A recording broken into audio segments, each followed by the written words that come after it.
Worst movie ever! Welcome to Movie Film. I'm Carl and we're back on the hunt today for the worst movie ever. The contender today being Knowing. The 2009 film Knowing, starring Nicolas Cage, was directed by Alex Proyas, I believe his name is. I might have got that name wrong, I apologize if it did. He's known for films like iRobot and the 1994 film The Crow. Now, I have something of an interesting relationship with this movie, because you see, I saw this movie in the cinema when it came out, kind of by accident. So when I was back in college, like 2008, 2009, 2010, around that time, I'd usually have a Wednesday evening free, and I'd be in Dublin and I'd not have a whole lot to do because all my friends were off in college. They didn't have the evenings off. So what I'd do is I'd go to the local cinema all by myself, like one of those weird people. And what I'd do is I'd look at all the posters and I'd find a film I knew nothing about and I'd go to see that movie. I know it sounds crazy, but I found a bit of fun in it and I never knew what to expect. It led to some interesting moments in the cinema, but the first film I remember doing this with is Knowing. I went into the cinema, there was like 3 people in the theatre, and I was like, okay, what am I in for here? The poster didn't have anyone on the poster, didn't say Nicolas Cage on it, I didn't know what the film was about or who was in it. I just had to wait for the film to roll and figure it out as I went along. So I think with no preconceptions, and sometimes that's the best. Sometimes you get the best experience from that because you have no preconceptions. The film can't be disappointing at that point because you never expected much from the beginning. Ever since, I've probably watched this movie like 5 times in my lifetime, and this movie's 2 hours long. That's 10 hours of my life I spent watching Knowing. Do you ever feel like you're wasting your life? So if you're new, the worst movie ever, what we do is we run down the entire story and decide if it is the worst movie ever, the reigning worst movie ever, and the one that's going to be hard to beat is Star Wars: The Last Jedi.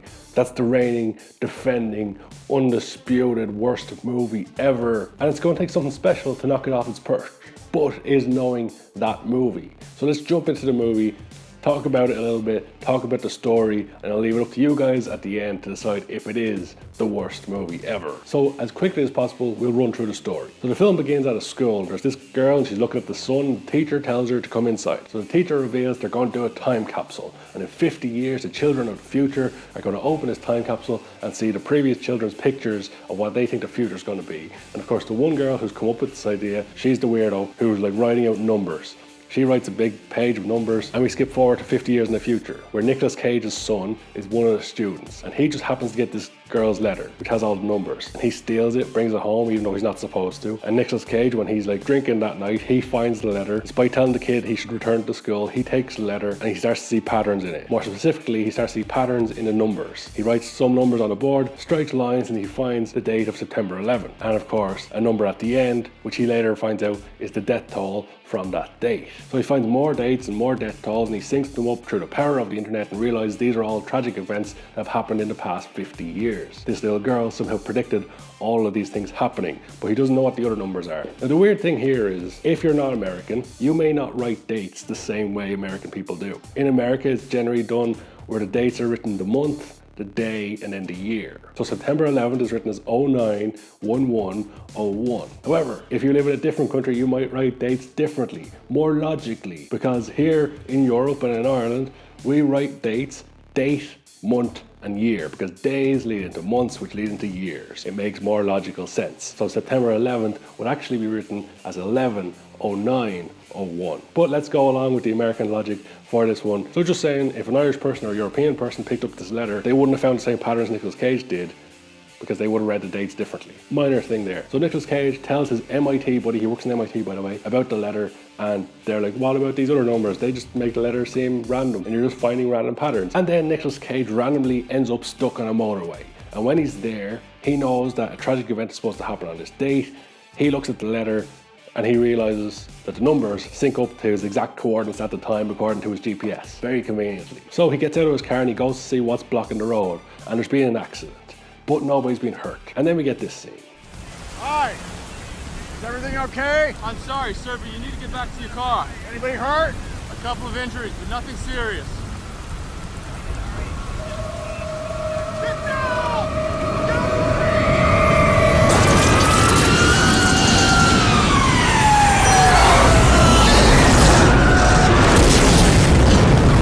Out of nowhere, an airplane crashes by the side of the road. And when the security guard walks up to Nicolas Cage and tells him to run away, he clearly looks behind Nicolas Cage.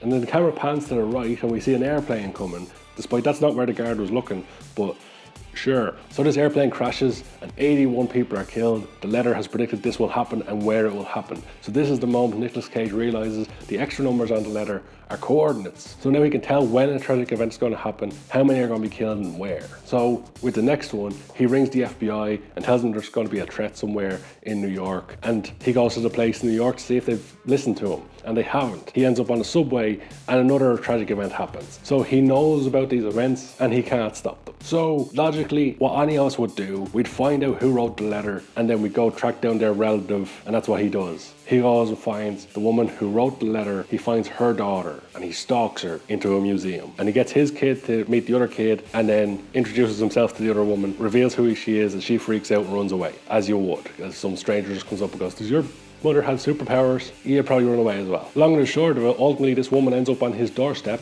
and they team up because they realise shit's happening and it's weird. And she reveals that her mother could hear voices. Great. So Nicolas Cage finds out there's this one big event going to happen and he has a date. And then they end up in the woman who wrote the letter, her cabin. Nicolas Cage ultimately turns up the bed and says everyone else. The final part of the letter was actually 2 letters. It says EE. So EE stands for everyone else. So she's predicted there's going to be a cataclysmic event that wipes out everyone else on Earth. And of course it's going to happen on the 19th of October. 2009. It would fucking happen on my birthday, wouldn't it? Thankfully, as we now know in 2021, this didn't happen all the way back in 2009. Yeah, I guess they got the future wrong. Not uncommon in movies. So along the way, as well, I should have mentioned this earlier, there's been these weird guys appearing. So outside Nicolas Cage's house and inside his house at one stage appears this guy who looks like Spike from Buffy the Vampire Slayer. I guess he was just a big fan. You know, he's got the bleach blonde hair, leather jacket, you got the whole shebang. And then later on, him and his buddies, who all look like Spike from Buffy the Vampire Slayer, they're all outside. And every time they appear, a little black pebble appears as well. So ultimately, we get to the point where our protagonists know that this event is going to happen. Nicolas Cage rings his parents and warns them. Nicolas Cage and the other woman, who is the woman's daughter who wrote the letter, the girl who wrote the letter, her daughter, who's teaming up with Nicolas Cage, they decide they have to get underground. But Nicolas Cage gets this other idea because his son starts writing out a sheet of numbers. Now, they never explain what the sheet of numbers he's writing out is, but the kid starts scratching them into a table and Nicolas Cage gets a brainwave. He runs off to school and gets a door that he's been told about. And on the door, he finds numbers that the girl who wrote the letter had scratched in. She's written out coordinates in the door. So he now knows where this cataclysmic event is going to happen, or so he thinks. But while he's getting the door, the woman takes the 2 kids and she drives off because she thinks Nicolas Cage has just gone crazy. The woman and the kids end up at a petrol station. And when she's there, she ends up on the phone to Nicolas Cage. Spike from Buffy the Vampire Slayer appears again with his buddies and they steal the car with the kids in it and they drive off. She steals a different car and chases after. But as she's chasing after them, she gets hit by a truck. Her daughter clearly sees her mother getting killed and shows no emotion. And then we see a shot of the mother opening her eyes and in front of her is one of these little black stones, leading you to believe that Spike has killed her. So now Nicolas Cage, he races off to try to find the woman and the kids. Ultimately, he finds the woman dead and finds out that the kids have been taken. So long and short of it, he ends up where the kids are and where Spike and the other people are. So the kids reveal to Nicolas Cage that the Blondie people have been protecting them all along. They're the ones that sent the warning, sent the numbers, predicted all these events and tried to warn the people. And they're going to save the kids. Nicolas Cage thinks they're going to save everybody and they're not letting him go. They only want to take the kids because, you know, every responsible adult will allow the kids to just go off with strangers. I'm not 100% sure if the Blondie people were aliens. They kind of have a UFO looking thing and then they lose their human appearance and they kind of look like aliens, but at the same time they might also be angels because when they go to fly they do have wings. Maybe they're supposed to be both, but ultimately Nicolas Cage is left lying, crying on the ground on all these black pebbles. And then he goes to his parents' house and they all hug and the world gets destroyed. And then at the very end we see the kids getting dropped off on another planet and there's other ships as well. A load of kids have been dropped off on this planet just to fend for themselves, I guess, because they're all just dropped off on the planet as you do. They're definitely going to survive, not kill each other within a week or be dead. They're all like 10, like a load of 10-year-olds being sent off to a planet to fend for themselves. And and rebuild the population. But it seems smart. And this is what I found every time I've watched it, is it keeps you engaged. It keeps you guessing what's going to happen next. It keeps you wondering, how are they going to save the day? And ultimately they don't. Okay, some of the kids on Earth are saved, but ultimately the story of knowing is Nicolas Cage gets this letter, he deciphers the letter, he finds out that there's a cataclysmic event coming, he knows it's going to happen, and it just happens. There's nothing he can do about it. It'd be like if I put a number code at the beginning of this video telling you when the video is going to end, and you had to decipher it. You find out when the video is going to end, and then